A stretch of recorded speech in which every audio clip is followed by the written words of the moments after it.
Hello बच्चों, चलिए प्रश्न देखते हैं। प्रश्न है समाकलन dx बट्टे x गुणा x की घात 2 प्लस 1 बराबर है। यह एक वैकल्पिक प्रश्न है, हमें बताना है कौन सा विकल्प सही है। तो यहाँ से हमारी मुख्य अवधारणा रहेगी, मुख्य अवधारणा। इसे प्रश्न को हम आंशिक भिन्नों में वियोजित करके सरल करेंगे। तो समाकलन आंशिक भिन्नों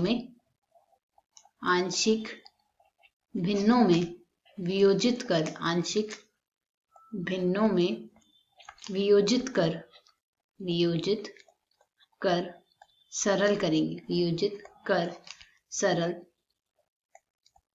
करेंगे।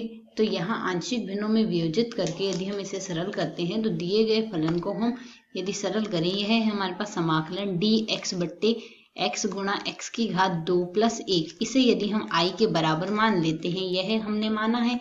तो यहाँ से केवल हम यदि इसे आंशिक भिन्नों में वियोजित करें तो यहाँ से साथ ही हम मानते हैं, माना 1 बट्टे x गुणा x की घात 2 प्लस 1 को हम बराबर लिखते हैं a बट्टे x plus bx plus c बट्टे x की घात 2 प्लस 1।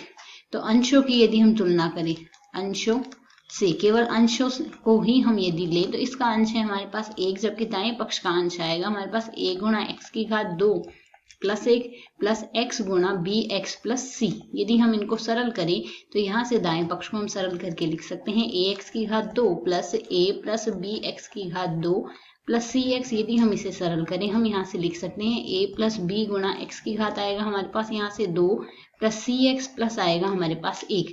तो यदि हम यहाँ पर दोनों पक्षों की हम तुलना कर लें तो तुलना से यहाँ से x का घात 2 x की घात 2 के बराबर आएगी। गुणांक x की घात 2 का गुणांक a प्लस b है, जबकि बाएं पक्ष में x की घात 2 का गुणांक ही नहीं अर्थात 0 आएगा। दाएं पक्ष में c x का गुणांक है, जबकि बाएं पक्ष में x का कोई गुणांक नहीं अर्थात 0 आएगा। और a हमारे पास यहाँ से दाएं पक्ष में नियत पद है, जबकि बाएं पक्ष में नियत पद 1 है।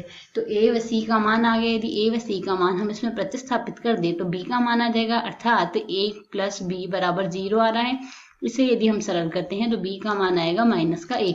a b व c तीनों के मान आ गए हैं। तो यदि हम यहाँ से 1 बट्टे x गुणा x की घात 2 प्लस 1 को लिखना चाहें तो यह लिखा जाएगा 1 बट्टे x प्लस b के स्थान पर -1 गुणा x प्लस c के स्थान पर 0 बट्टे x की घात 2 प्लस 1। अब हमें i का मान ज्ञात करना है। तो i का मान में हमारे पास यहाँ से dx है और इसका समाकलन करना है। तो यहाँ से हम इसका समाकलन करना है और इसे dx से गुणा करना है। तो यदि हम इसे सरल करें, यह लिखा जा सकता है समाकलन dx बट्टे x प्लस यहाँ से आएगा हमारे पास समाकलन, इस पद को सरल करके -x बट्टे x की घात 2 प्लस 1 dx लिखा जा सकता है। तो यदि हम इसे पुनः सरल करें, हम यदि यहाँ से माना x की घात 2 प्लस 1 बराबर है हमारे पास t के, तो यदि हम दोनों पक्षों का अवकलन कर दें तो 2x dx आएगा, जो कि बराबर आएगा dt के। और यदि हम यहाँ से केवल x dx लिखना चाहिए तो यह लिखा जाएगा dt बट्टे 2 के। तो यदि हम इसी आधार पर इसे सरल करें, यह i का मान है, तो यहाँ से i बराबर हमारे पास आ जाएगा समाकलन dx बट्टे x और माइनस हम बाहर ले लेते हैं, x dx के स्थान पर हम लिखेंगे dt बट्टे 2, जबकि x की घात 2 प्लस 1 के स्थान पर हम लिखेंगे t।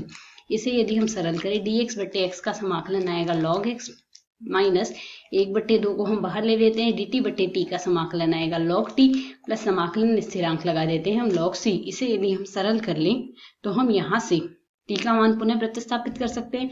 t का मान पुनः प्रतिस्थापित करने पर मान आएगा log x माइनस 1 बट्टे 2 log x की घात 2 प्लस 1 प्लस log आएगा हमारे पास यहाँ से c। हम जानते हैं हमारे पास log m plus log n का मान तो आएगा log m गुणा n के बराबर। ठीक इसी प्रकार यहाँ से हमारे पास log m minus log n का मान हमारे पास आएगा यहाँ से log m बट्टे n के बराबर। ठीक इसी प्रकार यहाँ से हमारे पास m log n को हम लिख सकते हैं log n की घात m। तो यदि हम इसी आधार पर मान प्रतिस्थापित करें तो i बराबर हमारे पास लिखा जा सकता है, i बराबर हमारे पास आएगा log x माइनस 1 बट्टे 2 को हम घात में ले जाएंगे तो x की घात 2 प्लस 1 की घात 1 बट्टे 2 प्लस log आएगा हमारे पास c। अब इन सबको एक साथ सरल कर ले तो यह लिखा जा सकता है log x गुणा c बट्टे x की घात 2 प्लस 1 की घात 1 बट्टे 2। यह आ जाएगा हमें यहाँ से दिए गए पद का x के सापेक्ष समाकलन। आशा है समझ आया। धन्यवाद।